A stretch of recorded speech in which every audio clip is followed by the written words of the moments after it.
그녀의 많은 나이에도 불구하고 얌 여왕보다 35살이나 많았는도 왕관에 대한 열망을 불태운 여인이 있었습니다. 17세기 유럽 한 여인의 운명이 브리튼 왕국의 미래를 결정짓게 될 줄 누가 알았겠습니까? 그녀는 수많은 가톨릭 왕족들을 제치고 영국의 왕위 계승서열 최상단에 오르게 된 팔츠의 조피였습니다. 바로 왕관을 쓰지 못한 여왕! 어떻게 한 독일 공주가 현대 영국 왕실의 어머니가 되었나? 에 대한 흥미진진한 이야기입니다. 1701년 영국 의회는 아주 중요한 법안 하나를 통과시켰는데요. 바로 왕위 결정법입니다.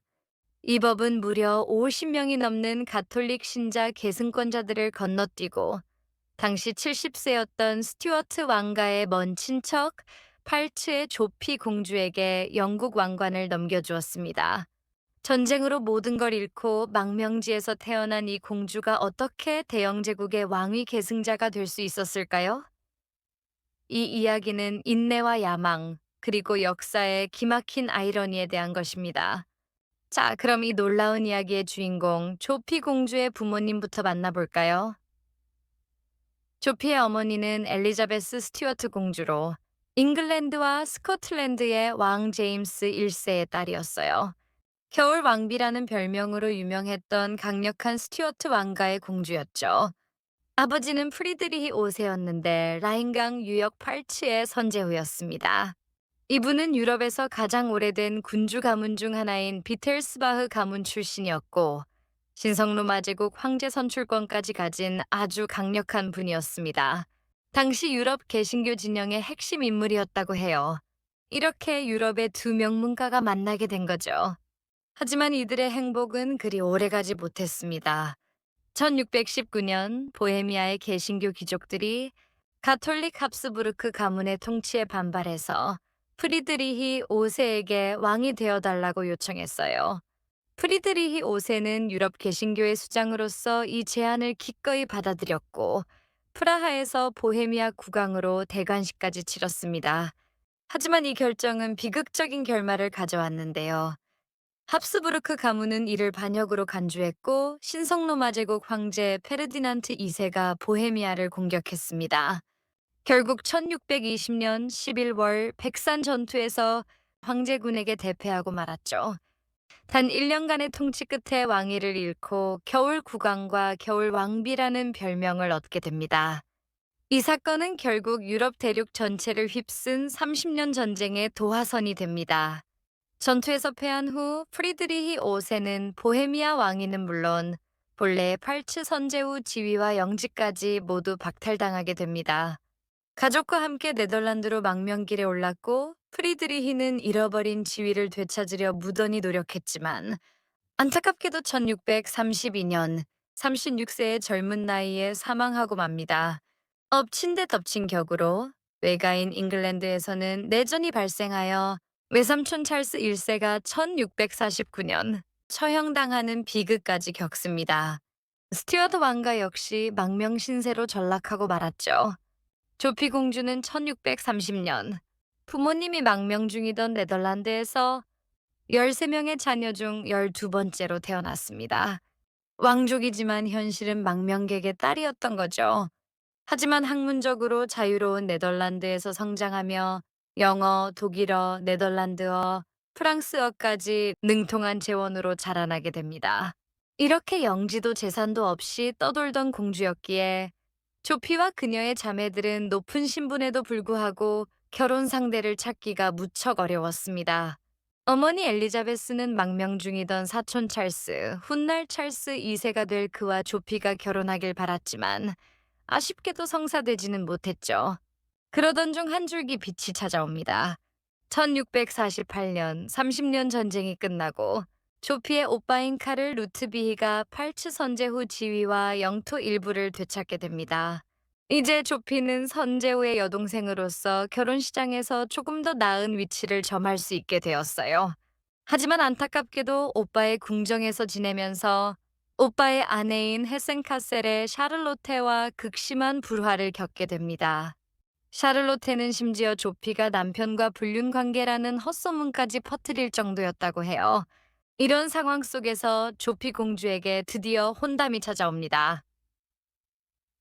1658년 브라운슈바이크 르네부르크 공작 가문과의 혼담이 오고 갔는데요. 원래 약혼자는 영지를 소유한 형인 게오르크 비렐름 공작이었습니다. 모든 협상이 끝나고 이제 결혼만 남았는데 게오르크 비렐름이 돌연 결혼을 거부합니다. 외교 문제로 번질 것을 우려한 그는 한 가지 제안을 합니다. 바로 자신의 동생인 에른스트 아우구스트가 조피와 대신 결혼하는 것이었죠. 여기엔 아주 위험한 약속이 하나 포함되어 있었습니다.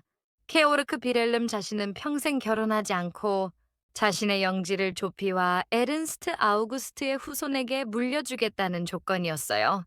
이 조건을 받아들이면서 조피는 상속 영지가 없던 막내 동생 에른스트 아우구스트와 결혼하게 됩니다. 결혼 후 조피의 삶은 또 다른 시련의 연속이었습니다. 먼저 시아주버니 게오르크 비렐름은 결혼하지 않겠다던 맹세를 깨고 사랑하는 여성과 귀천상혼을 합니다.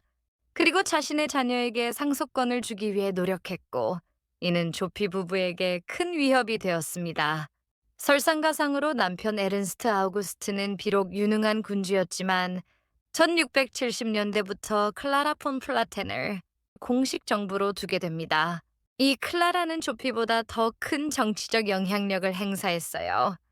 남편은 조피가 정치에 관여하는 것을 막았지만 정부는 허용했던 거죠. 이런 정치적 소외와 개인적인 배신감 속에서 조피는 지성에서 위안을 찾았습니다. 특히 하노버 궁정에서 일하던 철학자 라이프니츠와 깊은 지적 우정을 나누었다고 해요. 한편 바다 건너 잉글랜드에서는 거대한 왕위 계승 위기가 고조되고 있었습니다. 1688년 명예혁명으로 가톨릭 신자 제임스 2세가 폐위되었죠. 그의 딸 메리 2세와 사위 윌리엄 3세가 공동 왕위에 올랐지만 자녀가 없었습니다.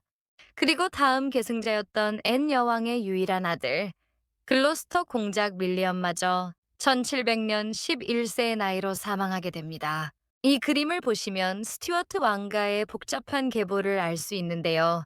다가오는 위기는 스튜어트 왕가의 직계 개신교 후계자가 단절될 위기에 처했다는 것이었습니다. 영국 의회는 가톨릭 교도인 제임스 2세의 아들, 흔히 올드 프리텐더라고 불리는 제임스 프랜시스 에드워드 스튜어트가 왕위에 오르는 것을 막기 위한 특단의 조치가 필요했습니다. 바로 이 위기를 해결하기 위해 1701년 영국 의회는 역사적인 왕위 결정법을 통과시킵니다. 이 법안의 핵심 내용은 이러했습니다. 윌리엄 3세와 앤 여왕에게 더 이상 직계 후손이 없을 경우 왕위는 팔츠의 선제 후비 조피와 그녀의 개신교 후손들에게 계승된다는 것이었습니다. 그리고 영국 왕위 계승자는 가톨릭 신자이거나 가톨릭 신자와 결혼해서는 안 된다는 조항도 명문화했죠. 왜 하필 조피였을까요? 당시 스튜어트 왕가의 피를 이은 친척은 무려 50명 이상이 생존해 있었습니다.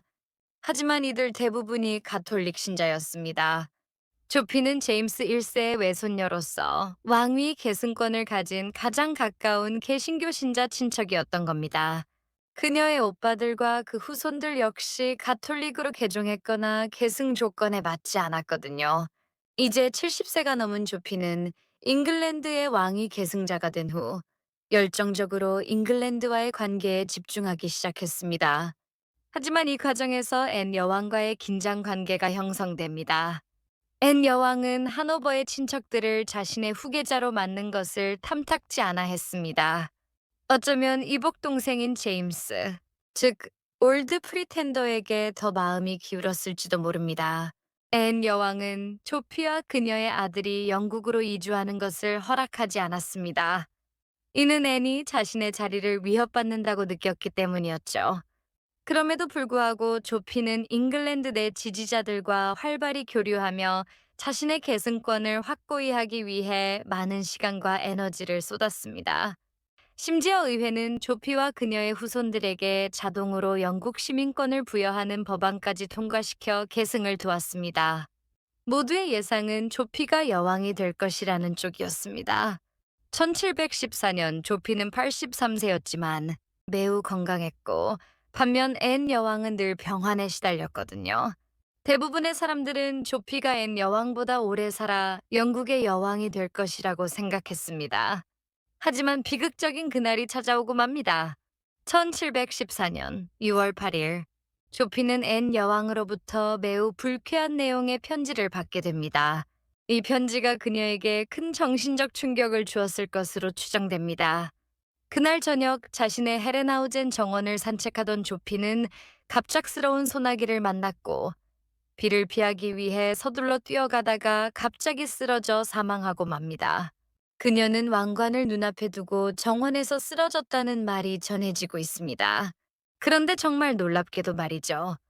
조피가 사망한 지 2달도 차에 되지 않은 1714년 8월 1일 앤 여왕마저 사망하게 됩니다.